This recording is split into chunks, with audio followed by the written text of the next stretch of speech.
Баршаңызға қайырлы күн достар. Бүгін сіздерге өзбек халқының мастав атты сұйық тамағының рецептісін көрсететін боламын. Біз өзіміздің күнделікті жасап жүрген күріш сорпамызға ұқсас, бірақ дәмінде өзгешелік, ерекшелік бар. Сондықтан видеоны соңына дейін көріңіздер. Бұл тағамды дайындау үшін қазанымызға кішкене ғана сұйық май құямыз. Одан кейін туралған пиязымызды қуырып аламыз. Біздің отбасы мүшелеріне қуырылған пияз ұнамайтын болғандықтан мен пиязды алып тастадым. Одан кейін үстіне 4 бұрышты етіп туралған етімізді саламыз. Барлығын жақсылап араластырып қуырып аламыз. Газымыздың астын орташа отқа қоямыз. Етіміз қуырылып жатқан кезде сәбізімізді турап аламыз. Мен 1 штук сәбізді пайдаландым. 4 бұрышты етіп турап, етімізбен қосып араластырамыз.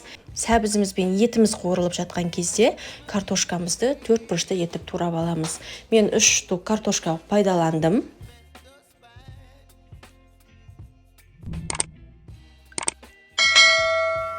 Барлығын жақсылап турап, қуырылып жатқан қазанымызға саламыз. Тағы бір жақсылап араластырамыз. Бұл тағамның жасалған кезде осылай барлығын бірінен кейін бірін салып, турап, сол сәтте барлығын дайындай берсеңіздер болады. Алдын ала дайындауды қажет етпейді. Одан кейін үстіне болгар бұрышын қосамыз. Менде қатырылған түрі. Барлығын жақсылап араластырамыз.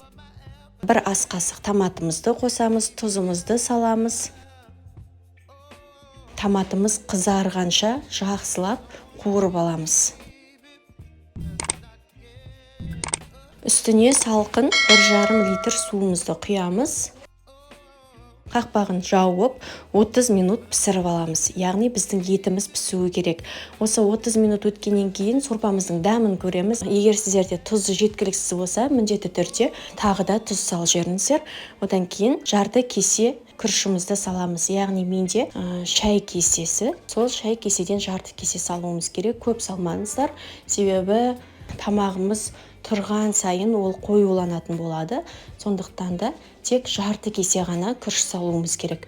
Енді қақпағын жауып, осы сорпамызды 15 минут пісіреміз. 15 минут өткеннен кейін біздің сорпамыз дайын болды. Мінекей, енді осы сорпамызды ыдысымызға құйып аламыз. Тағамымызды айранмен, құртпен немесе қаймақпен ұсынуға болады. Яғни өзбек халқы солай айранмен қосып ішеді екен. Бірақ бізге ондай дәм ұнамайтын болғандықтан біз аскөгімізді салып қостым. Солайнан іштік. Дәмі өте керемет болып шығады. Мінекей, осымен біздің тағамымыз дайын. Жасап көріңіздер. Ас болсын.